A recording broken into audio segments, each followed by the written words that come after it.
Hello दोस्तों, तो आज हम फिजिक्स का सेंटर ऑफ ग्रेविटी या गुरुत्वीय केंद्र का टॉपिक पूरा करेंगे। यदि अब तक आप लोगों ने हमारा चैनल सब्सक्राइब नहीं किया है तो प्लीज़ सब्सक्राइब कर लीजिएगा और वीडियो को जितने ज़्यादा से ज़्यादा हो सके अपने दोस्तों के बीच शेयर कीजिएगा ताकि सभी को इसका लाभ मिल सके। तो भाई आइए शुरू करते हैं सेंटर ऑफ ग्रेविटी। कोई भी ऑब्जेक्ट जो हम अपने आसपास देखते हैं उसके भीतर एक ऐसा पॉइंट होता है जिसके ठीक नीचे उस ऑब्जेक्ट का पूरा वेट, उसका भार कार्य कर रहा होता है। जैसे यहाँ पर आपको ब्लू पॉइंट में दिखाई दे रहा है। अब मान लीजिए ये कोई एक वस्तु है जिसका आपको सेंटर ऑफ ग्रेविटी पता है। अब इस सेंटर ऑफ ग्रेविटी के ठीक नीचे हम इस वस्तु के भार के बराबर अगर फोर्स लगाएं तो हम इसे संतुलन की अवस्था में ला सकते हैं, बैलेंस कर सकते हैं, जिसे हम इक्विलिब्रियम भी कहते हैं।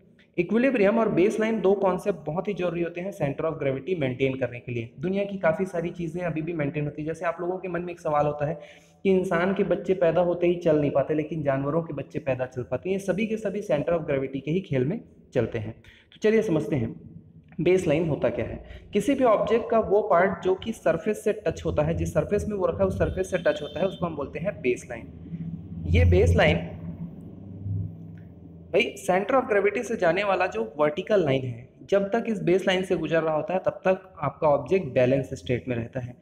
और जैसे ही ये वर्टिकल लाइन बेस लाइन को छोड़े तो ऑब्जेक्ट के गिरने के चांसेस बढ़ जाते हैं, गिर ही जाता है समझिए। और इस चीज़ का हम लोग साक्षात उदाहरण देख सकते हैं पीज़ा की झुकती हुई मीनार में। पीज़ा की झुकती हुई मीनार में जो उसके ग्रेविटेशनल सेंटर से होकर जाने वाली वर्टिकल लाइन है वो उसके बेस लाइन से जा रही है। और ये ग्रेविटेशनल सेंटर को बहुत ही ज़्यादा मास दे करके निचले मंजिलों में रखा गया है। और निचला मंजिल में रखे होने के कारण आपका पिज़्ज़ा का मीनार आने वाले कई समय तक नहीं गिरेगा। और यही चीज़ होता है कि भाई जानवरों के बच्चों में जो पैदा होते ही उनके जो सेंटर ऑफ ग्रेविटी है वो काफ़ी नीचे होता है, बेस लाइन से होकर गुजरता है, इसीलिए वो गिरते नहीं। जबकि इंसानों के बच्चे में पूरा का पूरा मास तो उनके सिर में होता है, तो वो खड़े कैसे होंगे जब सेंटर ऑफ ग्रेविटी जितना बेस से ऊपर चला जाता है उतना ही उसको बैलेंस करने में दिक्कत जाता है। तो इंसानों के बच्चों में यही दिक्कत हो जाती है। चलिए आगे देखते हैं इक्विलिब्रियम या संतुलन की अवस्था। इस ऑब्जेक्ट को हर डायरेक्शन से 10 न्यूटन का फोर्स से खींचा जा रहा है। ऐसे अवस्था में ये तो कहीं पर मूव करेगा ही नहीं क्योंकि सारे तरफ से लगने वाले फोर्स इक्वल हैं। अब इक्विलिब्रियम कितने प्रकार के होते हैं जरा देखते हैं।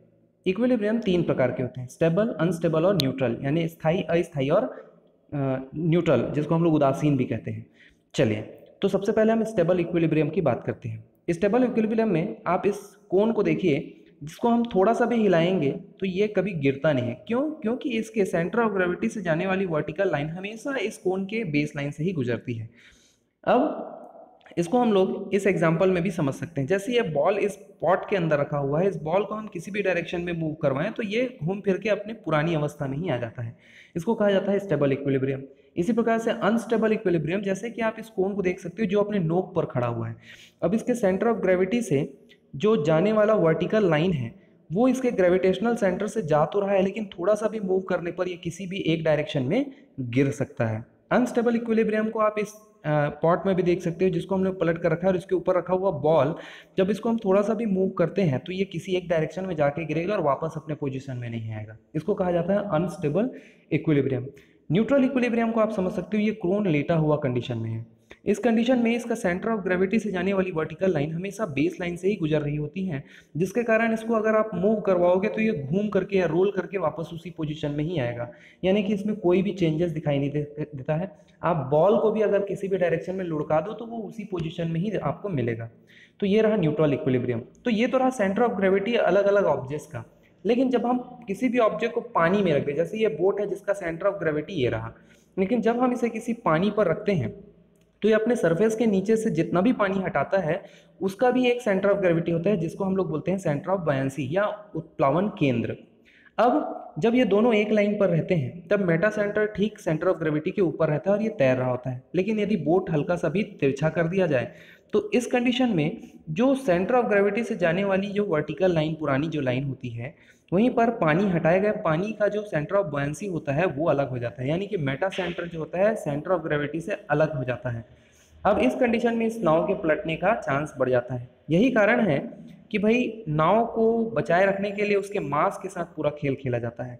अब आप देख सकते हो कि ये तीनों बिंदु जब एक ही लाइन में है तब तक वस्तु बैलेंस रहेगी, लेकिन जैसे ही ये Meta centre centre of gravity के ऊपर से हटा तो ऑब्जेक्ट डूबने के पूरे चांसेस रहते हैं। भाई आप यहाँ पर इस बोट के ज़रिए समझ सकते हो। मान लीजिए ये रहा इसका सेंटर ऑफ ग्रेविटी, लेकिन बोट का डूबने से बचाने के लिए इसका सेंटर ऑफ ग्रेविटी को नीचे लाया जाता है, और नीचे लाने के लिए भारी से भारी वस्तुओं को इसके तल पर पोत दिया जाता है या कोटिंग कर दिया जाता है, जिससे सेंटर ऑफ ग्रेविटी नीचे खिसक जाती है। और ऐसे कंडीशन में पानी के भीतर जब बोट को रखा जाता है या बोट जब तैर रहा होता है, तो सेंटर ऑफ ग्रेविटी कभी भी अपना बेस लाइन नहीं छोड़ती है, सेंटर ऑफ बुयांसी कभी अपना बेस लाइन नहीं छोड़ती है, और इस तरह से बोट तैरता ही रहता है। तो भाई आप लोगों ने सेंटर ऑफ ग्रेविटी और सेंटर ऑफ बुयांसी दोनों एक ही कॉन्सेप्ट को अलग अलग वे में देखा है।